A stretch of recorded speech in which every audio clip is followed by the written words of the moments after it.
Oh, right. A huge new economic report just landed. And believe me, everyone is talking about what it means for the economy. So let's jump right in and break down what these numbers are really telling us. Okay, here it is, the big number, 2.9%. Now, that's the annual rate for what's called core inflation, and it's the highest it's been since February. Just that one number is already making some serious waves in the financial world. So yeah, on the surface, inflation is up, but that 2.9%, it really doesn't tell the whole story. If you want to know what's actually going on and, what might happen next, we've got to dig a little deeper. So, to really get a handle on that 2.9% figure, we first have to ask, what is the Federal Reserve actually measuring here? Well, they have a favorite tool, a very specific gauge for inflation they rely on.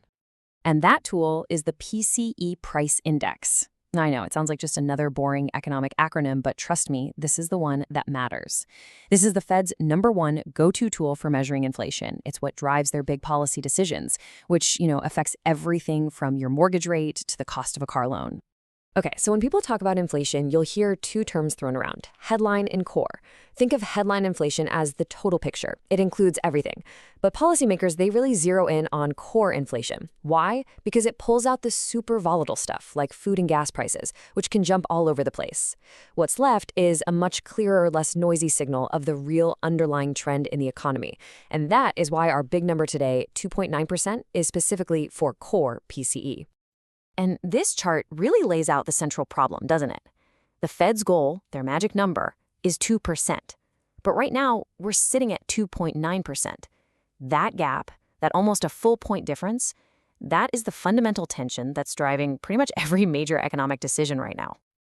But here's where the story gets really interesting. It's not just about prices going up. It's about what we, the consumers, are doing about it. And frankly, our reaction is a little surprising. Because check this out, even with prices climbing, consumer spending went up by 0.5%. That's a pretty clear sign that, for now at least, the American consumer is holding up incredibly well. So you might be wondering, how can people keep spending more when things cost more? Well, here's a big part of the answer. Our incomes also rose by 0.4%. That extra cash is what's helping to fuel all that demand. Okay, so this brings up a really key question, right? If we're all still out there spending, then where exactly is this inflation coming from? What's pushing that number all the way up to 2.9%? And boom, here's our answer. It's not a mystery. The pressure is coming almost entirely from one single place, the services sector.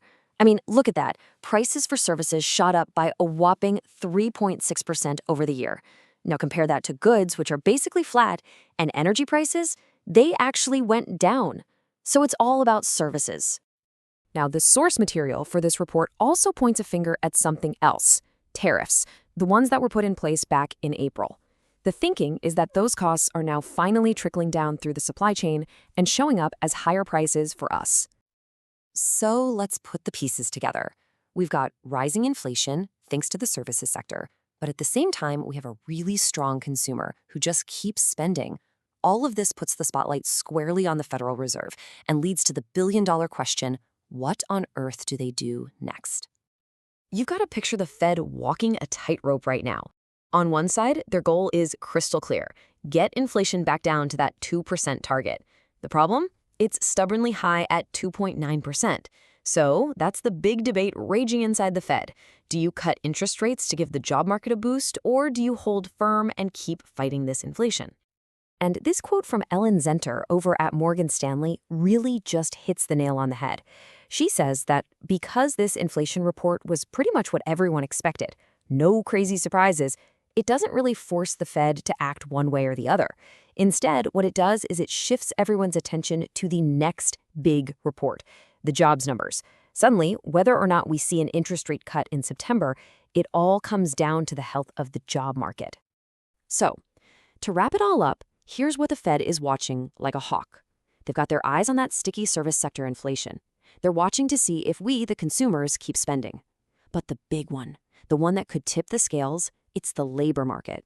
They are constantly trying to balance the risk of inflation staying too high versus the risk of the job market getting too weak.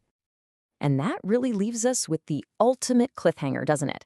In an economy like this one, with a strong consumer on one side and stubborn inflation on the other, what matters more to the Fed?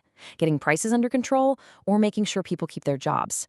The answer to that question is going to define our economy for the next several months.